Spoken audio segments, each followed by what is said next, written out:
Le véritable bonheur, il dépend de la paix de l'esprit. Parce qu'en fait, vous pouvez être avec les meilleures conditions extérieures, les meilleurs objets, les meilleures technologies, les meilleurs palaces, les meilleures nourritures, les meilleures personnes qui vous entourent. Toutes les conditions extérieures, elles peuvent participer au plaisir, mais elles ne peuvent pas participer au bonheur. Vous voyez ? Le bonheur véritable n'est pas soumis aux conditions.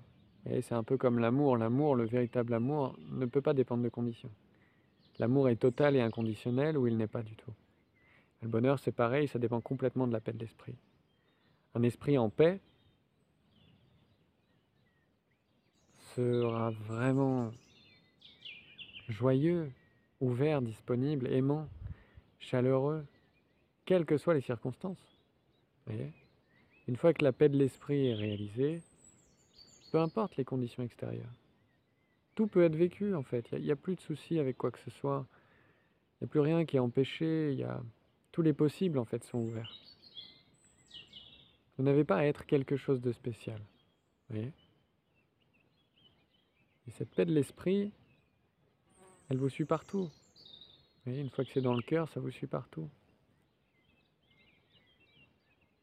Et ce bonheur-là,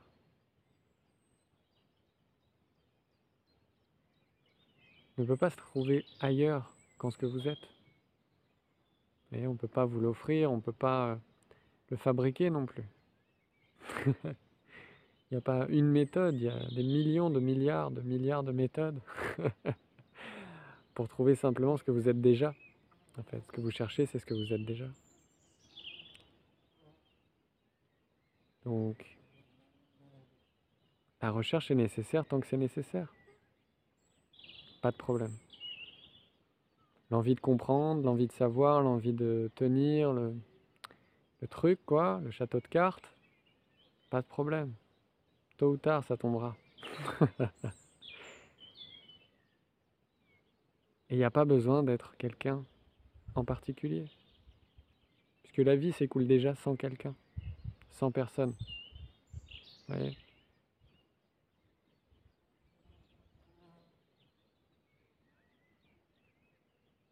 Laissez-vous faire.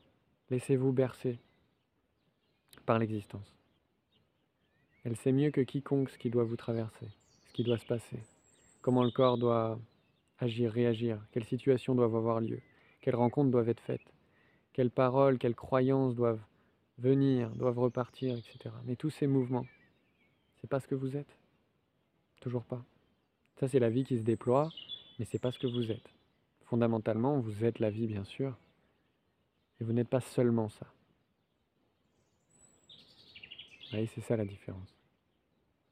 C'est que vous n'êtes pas seulement ça.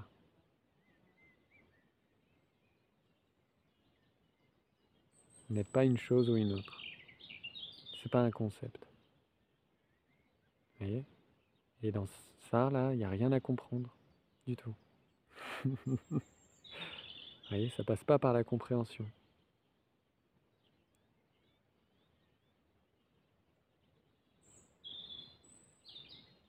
C'est pas enfermable. C'est pas saisissable. Ça appartient à personne en particulier. Ça appartient à aucun courant particulier. Et pourtant, ça permet tout.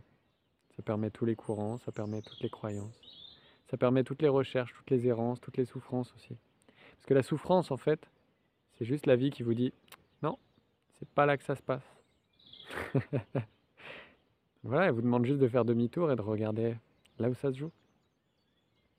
Vous voyez, mais c'est aussi une manière. Vous voyez, la souffrance, c'est vraiment l'amour qui se cherche.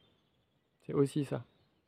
Les errances, les doutes font partie complètement du chemin. Les cailloux dans la chaussure, ça fait partie aussi du chemin. Mais le chemin ne s'arrête pas. Vous voyez, ça continue à se produire. C'est juste infiniment libre. C'est infiniment uni.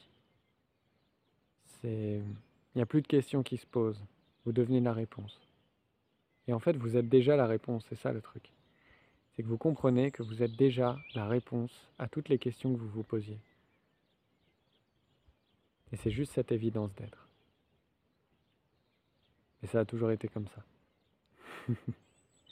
Et ça le sera toujours.